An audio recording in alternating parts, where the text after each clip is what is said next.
자, 대손사유 한번 보시죠. 자, 법인세법 대손사유로 돼 있죠.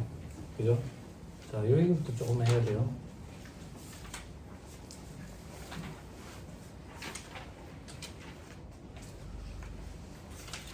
(267페이지) 한번 봐보세요.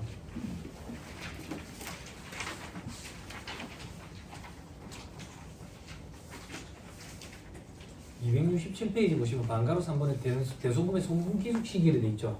그죠? 이 대손사유를 공부하기 전에 대손사유를 처음에 구분을 해놔놓고 두 가지로 구분해가지고 합니다. 이 신고조정 사유라는 게 있고 결산조정 사유가 있어요. 어제 우리 신고조정, 결산조정 공부했잖아요. 그걸 떠올리시면 됩니다. 그러면 대손금 사유가 신고조정 사유에 해당하면 무조건 그 사업연도에 대손 처리를 해야 돼. 안 하고 다음 연도가 됐다. 그러면 작년으로 돌아가야 돼. 경정 청구를 해야 된다고. 경정 청구. 근데 결산조정 사유에 해당한다. 그러면 장부에 대손 처리를 하면 인정을 받아. 올해 안 하고 내년에 처리하면 내년에 인정받아. 그게 결산조정 사유. 그쵸?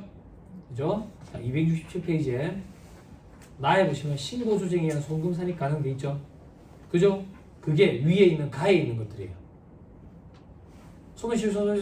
소멸시 이후 회수불능 압류채권 취소된 거 이렇게 돼 있죠. 그죠?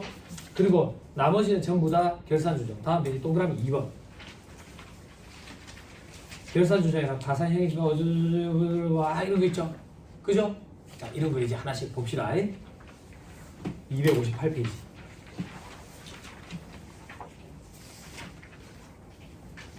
자, 대손사유의 동그라미 2번. 소멸시효가 완성된 채권도 있죠. 각 법에 따른 소멸시효 완성이야. 무슨 법에 따른 소멸시효 완성. 이게 제일 대표적인 신고조정 사유. 왜? 소멸시효가 완성이 됐어 올해. 근데 대손처리를 안 하고 다음 연도가 돼버렸대. 다음 연도에 대손처리 할 수 있는 게 아니라 올해로 다시 돌아와야 되니까 경정 청구가 이래야 된다. 즉 신고조정에 의한 대손 사유는 그 사유가 발생한 사업연도에 무조건 대손 처리가 이루어져야 되는 거야. 됐죠? 선택권 이런 건 없는 거지. 그럼 소멸시효가 도대체 면제이야 이거야. 자, 불러드리는 것만 딱딱 체크하세요. 밑에 1번에 상법상 상사채권 돼 있죠. 여러분들이 관리하시는 업체의 채권들 외상대금은 전부 다 상법상 상사채권에 해당해요. 상법상 상사채권의 소멸시효는 원칙적으로 동그라미 10번에 5년이 원칙이야. 근데 다만 옆에 화살표에 다른 법에 단기 소멸시효 특례가 있는 경우에는 그걸 적용하는데 그 다른 법이 민법이고 단기 소멸시효 특례 규정은 1년과 3년짜리가 있어. 그래서 우리는 대부분 다 3년을 적용받아. 자, 밑에 이번에 민법상 소멸시효 동그라미 2번 3년 눈으로 쓱 보세요. 항목들. 다음 페이지 동그라미 3번 1년 눈으로 쓱 보세요. 1년짜리는 뭐야? 음식점 이런데 외상으로 밥 먹고 1년째 돈 안 주고 있으면 그 주세각이 없는 거지. 그럼 대손 떨어라 그 얘기하고. 됐죠? 됐죠? 근데 조금 독특한 거 한번 보고 가실래요? 본 김에. 이거 왜 그런지 모르겠는데 위에 미음 한번 보세요. 미음. 사자들 있죠? 사자들은 좀 달라요. 그죠? 어떻게 다른데? 세무사, 감정평가사는 5년인데 세무사는 또 10년이에요. 10년. 회계사는요? 회계사는 또 3년이고요. 뭐야? 세무사는 10년에 걸쳐서 받으려고 노력을 해보라는 얘기요? 아무튼 좀 그래요. 그래서 이 사자들끼리도 이 채권의 소멸시효가 조금 달라요. 그죠? 뭐 어쩌겠어요. 상업 중소기업 세액감면도 좀 다른데. 그죠? 자, 저 밑에 동그라미 5번에 소멸시효 중단 사유 돼 있죠? 그죠? 뭔 소리인지 몰라도 됩니다. 체크 일단 딱 합니다. 청구, 압류, 가압류, 가처분, 승인 이런 걸 하면 소멸시효가 중단되는 사유에 해당한다 그 얘기야. 자, 청구는 뭔데? 소를 제기하는 거, 소송 거는 거예요. 소송 거는. 나머지 승인, 채무를 인정하는 채무자의 행위, 일부 변제, 아까 그 애매기는 거 있지. 돈 10만 원씩 이렇게 갚아가면서 자꾸. 예? 또 지불 각서, 그래서 니 돈 언제 줄 건데? 줄 거가 진짜. 떼먹으면 안 된다. 각서 써줄게. 각서 받아. 소멸시효 중단 사유. 근데 이게 법적 강제성이 없어. 이런 각서가 나중에 판사님 앞에 갔을 때 판사 앞에서 내가 이렇게까지 했습니다 라는 게 어느 정도 참작이 되지 법적 강제성이 전혀 없다고. 그래서 제가 이거 강의할 때마다 농담을 하는 얘기가 있다고. 남성분들 와이프가 되게 화가 많이 났어. 네 앞으로 왜 할 거가 각서 써라. 일단 써줘. 화를 누그러뜨려야 되니까.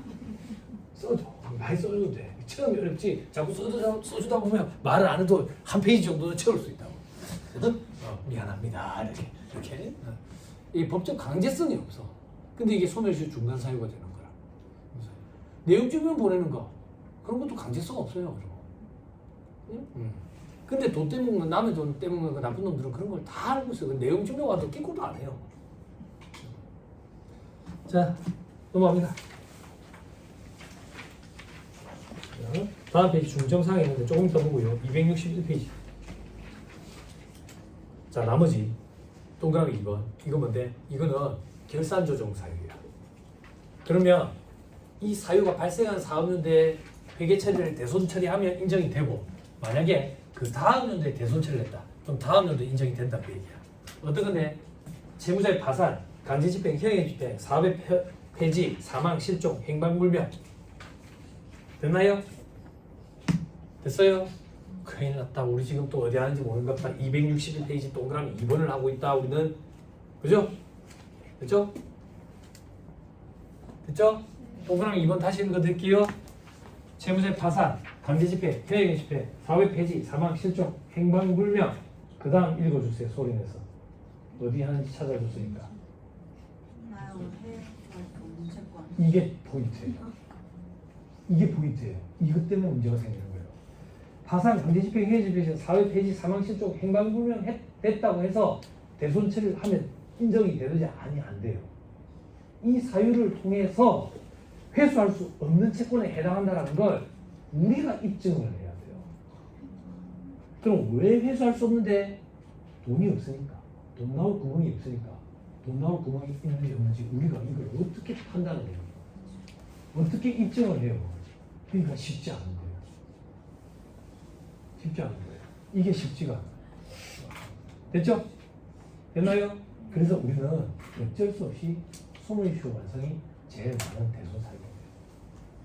근데 최근 들어서 이제 법원에서 화해시키면 화해, 면책결정 이런 걸로 인해 가지고 법원에 이제 판결문 요걸 첨부를 해가지고 화해하는 거 있거든요. 그거에 대한 금액 차이만큼만 대손 처리를 하면 돼요. 됐어요? 됐나요? 두 번째 단락에 채무자의 파산 등의 사유로 인해서 대손 처리할 때 주의할 점은 파산 등의 사유만으로 대손 처리가 되는 게 아니라 그로 인해서 채권을 회수할 수 없었음을 객관적으로 입증해야 돼.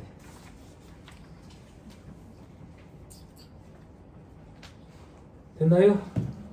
됐죠? 참 힘들죠. 그죠? 다음 페이지도 한번 보세요. 동그라미 4번. 부도 발생일부터 6개월 이상 경과한 수표, 중소기업의 외상 매출금. 밑에 대상에 보면 부도 발생일부터 6개월 이상 경과한 수표상의 채권, 외상 매출금, 괄호 안에 중소기업의 일이 돼 있죠. 자, 들어보세요. 이 얘기예요. 내가 중소기업이어야 돼. 내가 누군데? 외상 매출이 일어나서 돈 받을 게 있는 내가 중소기업이어야지. 이 사람이 중소기업인지 이거 관심 없어요. 내가 중소기업이어야 돼. 그래서 암기할 때 부도 발생일로부터 6개월 이상 경과한 수표은 중소기업의 외상 매출금 이렇게 기억을 하면 좀 편해요. 그렇죠?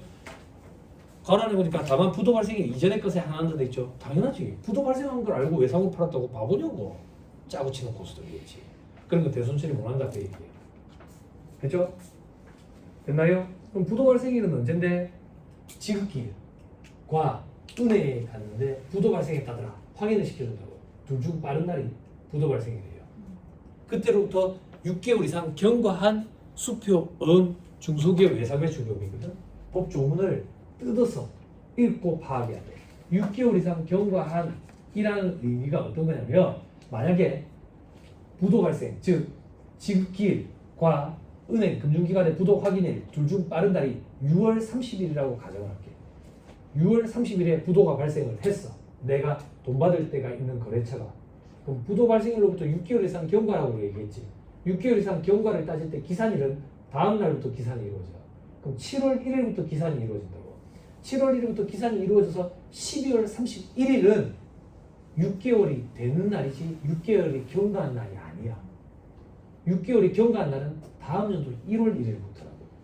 그래서 6월 30일 발생한 부도가 발생한 업체에 대한 채권은 올해 대손 처리를 못해. 부인된다고. 법조문 이렇게 뜯어서 읽고 파악하는 거야. 내년에 회계처리를 해야 인정받을 수 있다. 그죠? 그죠? 이런 거에 특화된 사람들이 이제 변호사들 아닙니까? 그죠? 조문을 이제 곱씹어가지고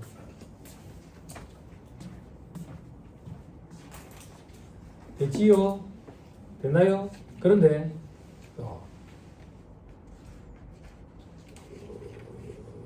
세 번째 줄에 채무자 재산에 대해서 저당권 설정이 없는 경우에 인정된다 돼 있죠. 자, 이건 무슨 말이냐면 혹시나 저당권 설정된 게 있으면 일단 그 권리부터 한번 실행을 시켜봐라. 그래서 일부라도 받을 수 있으면 받고 그래도 못 받은 게 있으면 그때 가서 대손 처리를 해라 그 얘기야.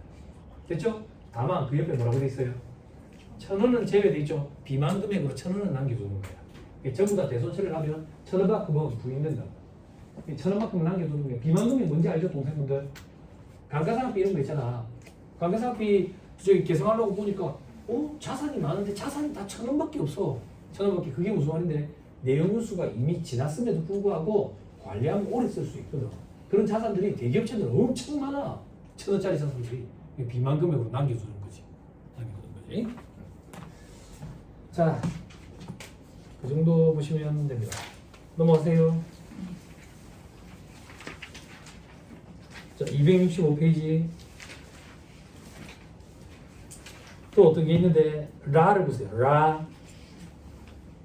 회수기일이 6개월 이상 지난 채권 중 채권가액이 30만 원 이하인 소액채권. 돈 얼마 안 돼.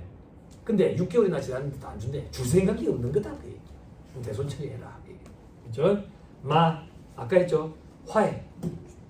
화해로 인해서 회수불능으로 확정된 채권. 됐나요? 됐어요? 그리고 사를 볼 건데 사를 조금 이따 볼 거예요. 그럼 어디로 오는데? 260페이지. 자, 여기까지만 촬영분에 얘기할게요.